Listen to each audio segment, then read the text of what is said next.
Hi there lovelies, I'm Rhonda Crimes.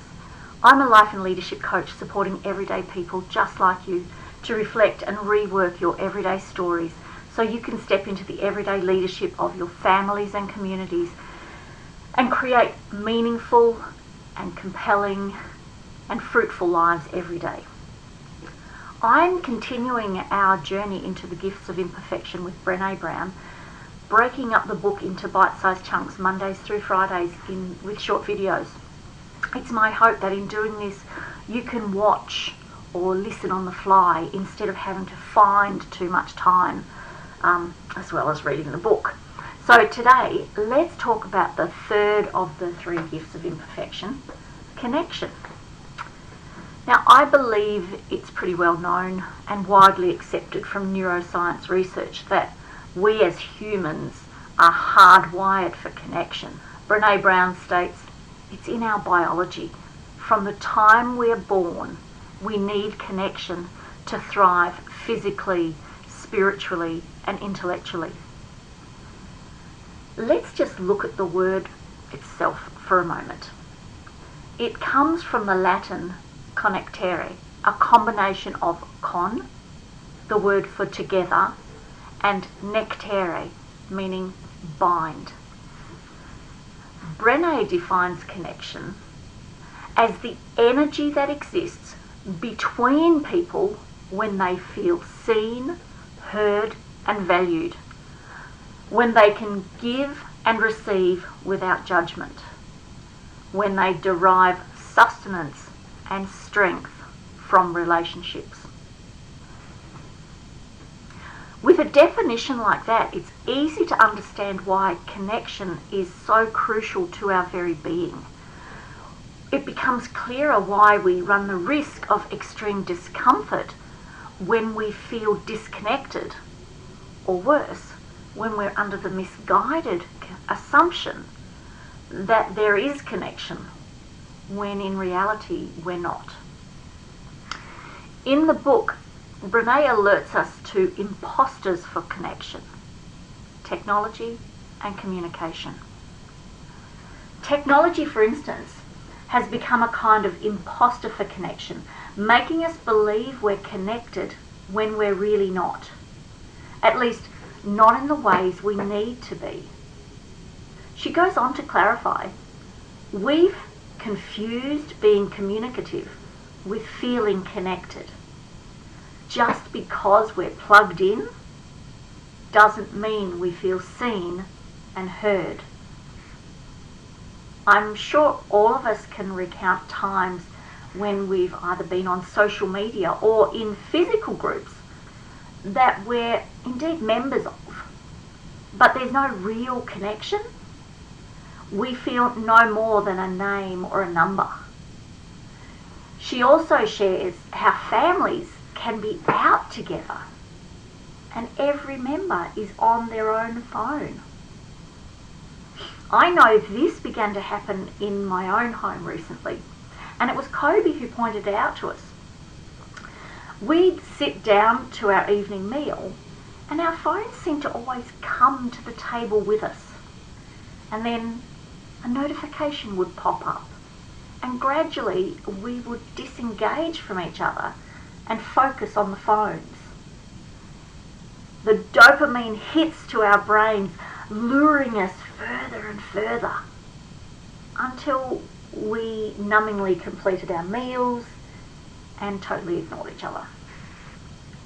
Once we brought consciousness to this, we committed to now check each other if a phone is brought to the table, and we each make it a real effort to engage fully in conversation. There's another huge distraction for human connection, and that's television. Screens basically, but television.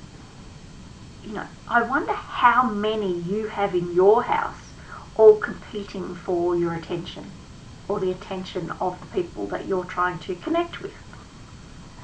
Brené goes on to point out that another barrier to connection we can be unaware of the cultural importance we place on going it alone. Somehow we've come to equate success with not needing anyone.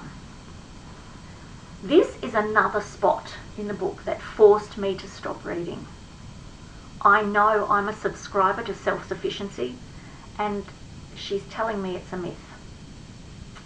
It can be really confronting to learn your patterns of normal are not serving, especially when they are so deeply embedded. It was another one of those you can't unsee what you've just seen moments for me when I read that, I have to confess. She explains that so many of us are willing to extend a helping hand, but we're very reluctant to reach out for help when we need it ourselves. Brené says it's like we've divided the world into those who offer help and those who need help. The truth is that we are both. I am an ever-ready helper, a fixer, a rescuer. I'll stand out and bring aid to the needy or the less fortunate. But I'm a reluctant receiver. When I think deeply, this reluctance is wide-ranging. I shrink away from compliments or gifts or help or recognition. In those times, I much prefer to be in the shadows, and I rarely ask for help. And then, it's only usually after I have single-handedly exhausted every other avenue before I admit I do need help. This is really uncomfortable to share, but I now see how I, like Brené shares of herself, I would have denied attaching judgment to my generous living. But now I understand how I derived self-worth from never needing help and always offering it. I'm pleased to say that this has improved for me since I commenced my one of many journey, and I've been using the tools and the support. But it's interesting how much discomfort this part of the book has brought to the surface for me once again. It's a timely reminder that we all have so many layers of repeated patterning, so our need for support continues. It's not like we do it once and then as if by magic it's fixed or it disappears. An important aspect to giving and receiving in wholehearted living is until we can receive with an open heart, we're never really giving with an open heart. When we attach judgment to receiving help, we knowingly or unknowingly attach judgment to giving help. Importantly, these connections we make need to run both ways to make the shifts in our relationships, where we aren't always the giver or always the receiver. That fosters codependency and independence. But what we need as connected humans living with our whole hearts is interdependency to thrive. Brené says of her interactions with her family during her breakdown was that I gained permission to fall apart and be imperfect, and they could share their strength and incredible wisdom with me. She says, the wholehearted journey is not the path of least resistance. It's a path of consciousness and choice. It's not something we can do half-heartedly. To practice courage, compassion and connection is to look at life and the people around us and say, I'm all in. I really hope that you're all in, and I'd love you to share your experiences along the way. And I will continue to share mine, regardless of how uncomfortable they are. But as always, if your now is not the picture you've painted for yourself, and you'd like any help on this discovery path, or maybe something completely different that you intuitively know or feel isn't letting your true colours shine through, then please get in touch with me. You can do it really easily. just leave me a comment or send me a private message, drop me an email or pop onto my Calendly online diary link using the link I've provided, and we can set up an obligation-free curiosity call and see if we're a good fit for each other.